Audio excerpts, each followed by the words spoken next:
I feel like I'm tracking right now. Every artist says that. They're like, I'm ready to drop some bars. No, seriously. I'm like, I'm not ready to drop some bars right now. No, that's actually for the host. Yeah. And then I listen. Yeah, everyone wants to hear me freestyle. Oh, yeah. No, that's what I want to know. They've been saying that.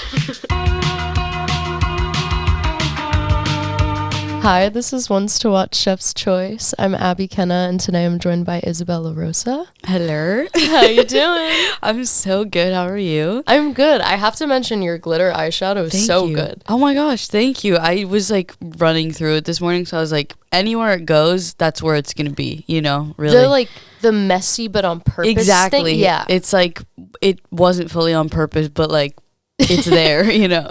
We lived into it. We lived into it. Yeah, exactly. It's real. It's raw, you know. I love that. Mm-hmm. I heard you just got back from Australia, you said? Yeah, I got back not just, but like a month ago. Okay. And that was really fun. Yeah. Very crazy to be on the other side of the world.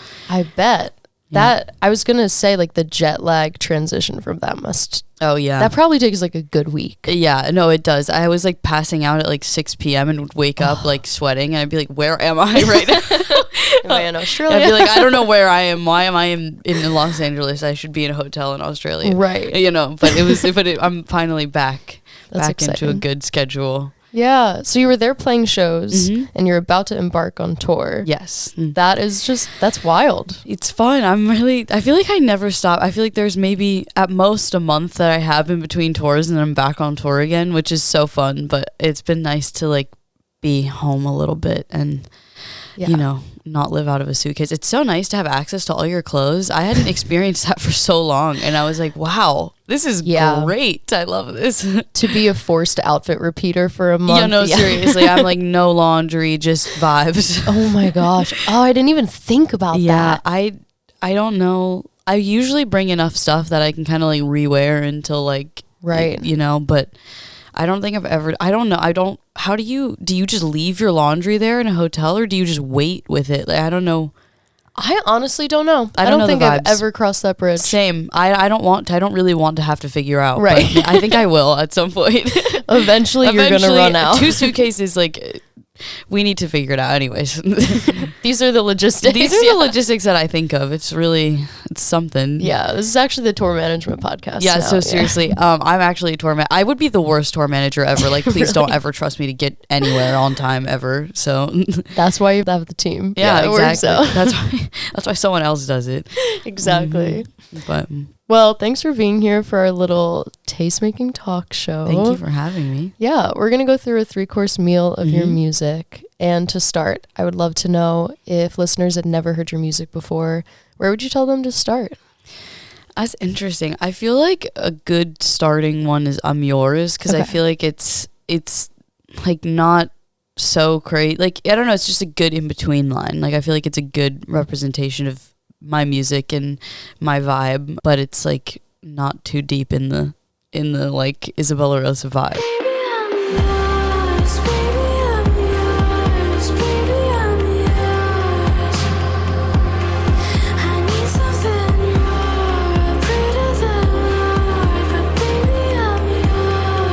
But yeah, I would say I'm Yours is a good one to start with. It's the gateway, and I feel that it is a lot of people's intro to you. Is that the song that sort of blew everything up? Yeah, definitely. Definitely. I'm Yours was like the one that like really, really started everything off. I had like Haunted before that, but it didn't like go to the same extent that I'm Yours did. And so I feel like that was really the song that I was like, okay, we gotta hit the ground running now. Like, isn't that crazy how it's like you get the hit and then it's now the work starts because we have to work off of that. No, seriously, it's you get that, and then I mean, I feel like I don't even know like what it's like to be in the position of somebody who's like it has like a number one. Like it's I still don't understand the amount of work that is, which is. You know, the hope is that you do understand one day, but like it's crazy how much, you know, at a point in time you're like, oh, I'm doing so much and this is so difficult, and then it just keeps upping itself. It really does. It's gratifying, but it is crazy how like the amount of success is equal to the amount of work that you're putting in. No, absolutely. It's crazy. But I'm like, I'd be lucky to be able to experience it, you know, like even though it's hard. Definitely. I mean, give me the brief summary of how that all went down, how you began putting the music out and had that sort of crazy blow up on TikTok. Yeah. I mean, to be honest, I had teased music on TikTok for like 2 years and nothing. It just like wasn't working. I think the songs weren't working. I don't know. I just did not do it. And then I had experimented with a lot of different like sounds. And then my brother and I wrote Haunted. And that was like, it kind of scared me a little bit. I was almost like reluctant to tease it. Like I didn't want to at first because I was like, I don't know, this is kind of different for me. Yeah. And then that was the first one to really like do kind of anything on TikTok. And then I feel like that song is where it kind of clicked for me. And I was like, oh, this like realm of stuff is what feels like right to me. Like my gut instinct is that it feels right. And then we just continued to write and tease. And then after like, I think it was a few months after, I teased I'm Yours, and then that happened. That happened. But yeah, I feel like it's always, I mean, you're always trying to get like the thing. And then I think that I've learned as like when you get that thing, because you never know when it's going to happen, because there's, you know, you can take your best educated guess, but there's always an element of luck, is to really like, you know, take that to like and use it to its fullest advantage. But it's been very much a learning process, and it's been wild to see what some melodies can do, you know, like it's really crazy. Yeah. I think it's really cool, especially that this like Haunted and I'm Yours, those took off, but they were the songs that felt like you were settling into the right sound for you too. So it's nice that people heard that. It's nice that I was like, okay, maybe I'm not wrong here, you know, and like my gut instinct is right. I think there's something to be said for your gut instinct. Like I find that I was just talking to my brother about it yesterday, and we were like, when has it ever kind of like my true like gut instinct ever been wrong? Like I don't know. I can't name a time, which is so crazy that it works like that. But crazy that we also ignore it so often. Oh no, we do all the time, like all the time. And I'm like, just listen to her. Like she's right. She's gonna tell you everything. But it's true. But it's just it's a really wild thing to witness. I don't know. Always trying to have it again. Yeah. I love that story. I feel like I can't even like put myself in your shoes of how crazy that must have been to happen. I mean, quote unquote quickly, but like obviously you've been putting the work in forever. I am just really excited to talk about your upcoming album though, because I feel like that's such a passion project and like a labor of love. And I want to know what's gone into like really settling into your sound now and exploring like new sonic influences. And tell me a little bit about Raven. Totally. I mean, I feel like Raven has come together over now, I guess, like a year, which is really cool. And we didn't kind of start off like writing a lot of the songs with the intent of it being an album. And then there was a point in the beginning of the summer where, you know, the collective decided that it was like the right time to put out a full body of work because, you know, it just, at a certain point in your career, I think it's just a part of it. And it changed around so much, like the visuals and the name. We went through like 3 different names before we found Raven. Oh, shoot. And like we did a whole shoot beforehand, and that didn't end up being the cover. And the music, just like, it was really fun to be able to experiment so much with stuff that I hadn't done before. And what's really exciting to me is that there's so much stuff on the album that feels different than all like the things that I've done in the past. And a lot of the songs feel like, I mean, they are like very, very personal and kind of vulnerable for me, like vulnerable things for me to talk about. But I think that's what makes it really exciting. And I just hope that people can, like, I don't know, hopefully resonate with that in their own way. That's always the hope. Definitely. But it's definitely like a representation of me and my life, and it's cool to like see it in a piece of work that is like that I'm so excited about and that's so real to me, you know. That's awesome. Yeah, it's fun. Yeah. Well, for our second course, our like entree, what is a song off of Raven that sort of captures this new era? I would say Cry for You is you know, the one at least I feel like right now that I feel most like this is, you know, the new kind of like, I don't know, era. I don't know if that's like a corny thing to say, but like Taylor Swift. Like Taylor Swift. But just like the new kind of like direction and what I'm trying to say.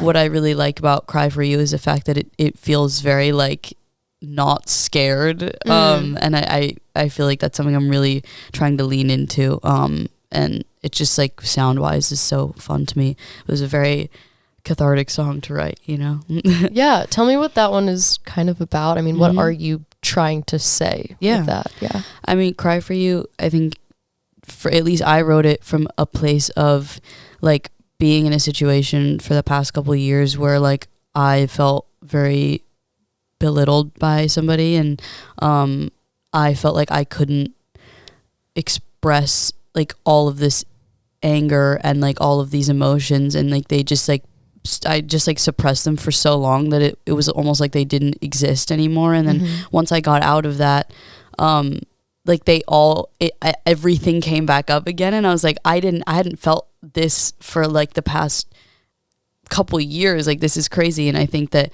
you know, as you kind of heal and like, you know, process everything, I think that it was just like a representation of what that anger and what all those feelings felt like as they like came back to the surface. So that's what it's about for me.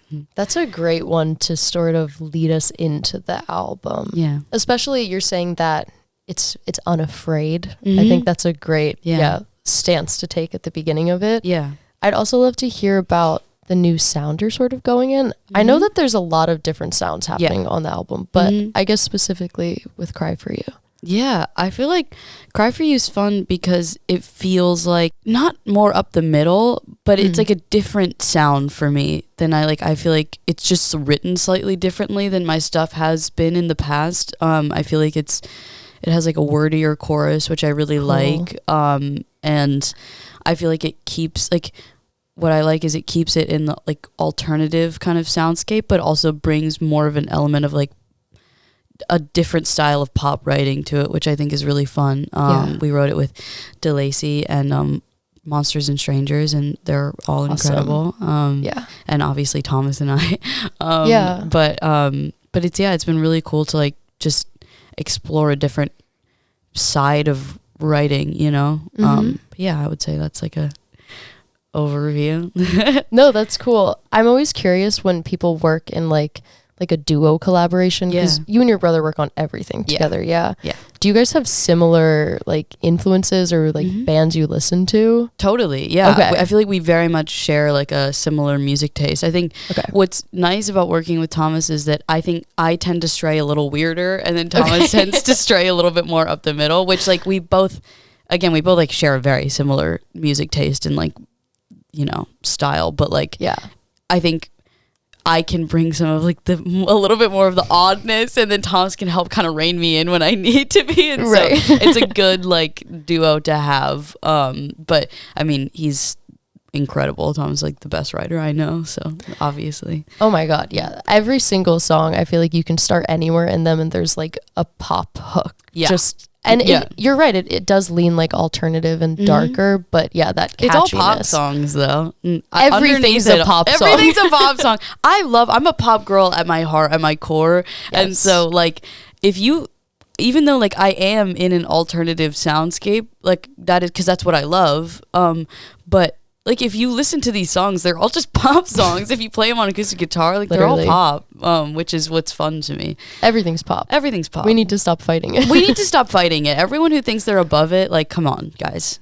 it's designed for you to like it. Like Addison Rae has this shirt that says, I think it's like hating pop music doesn't make you cool. Right? It really does not. And again, no hate to anyone who really is in the alternative space. Like that's wonderful. There's absolutely no hate to that whatsoever, but don't hate on me for liking pop. So. Yeah, I love my Sabrina Carpenter. I love my Sabrina Carpenter, you know? Well, you said you went through a couple of iterations of the title of the album. Yeah. And then why did you eventually land on Raven? Yeah.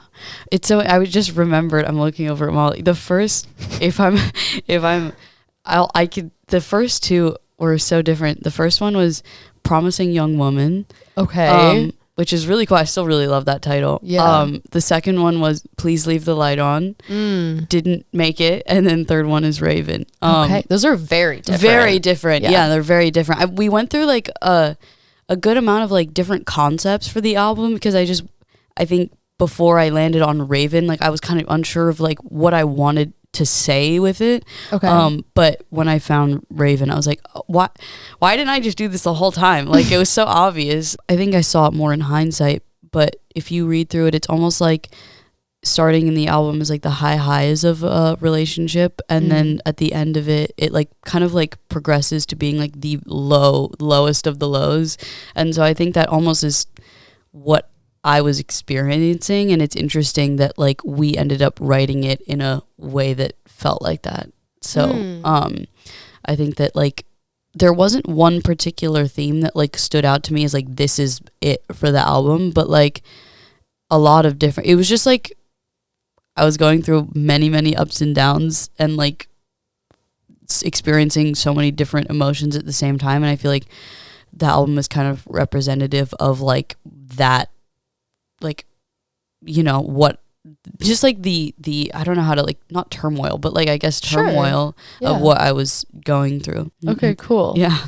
Well, for our final track, I love to know like a personal favorite off of the album. I'd love to hear some of the like weirder stuff or the more vulnerable, like whatever, is an unreleased one that you're really excited to release.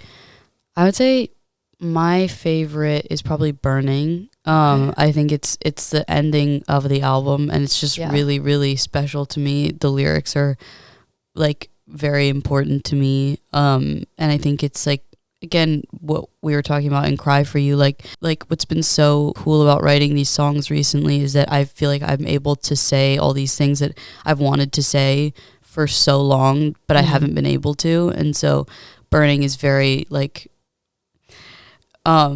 it's very real to me, and it's very special to me in that way. So I'm very excited for people to hear it. And I feel like the album closer is always hard hitting. It has to be, you know. But it felt, I was like, we have to end it with Burning. Like there's no other song that would fit.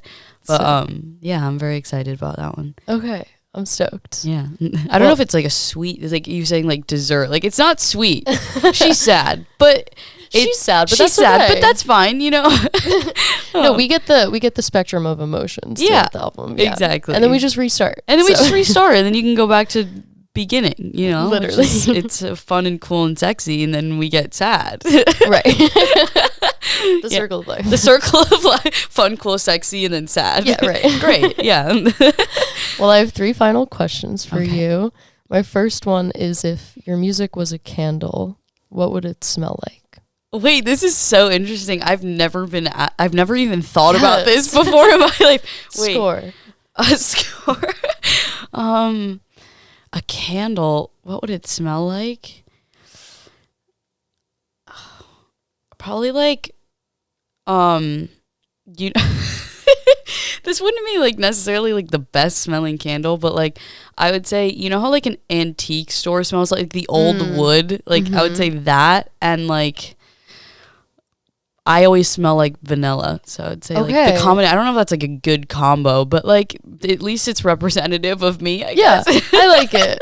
I like sandalwood. I love sandalwood. That's good too. I don't know. Sick.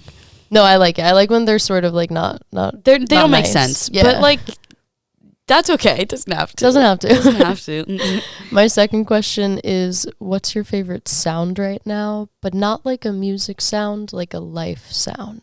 Interesting.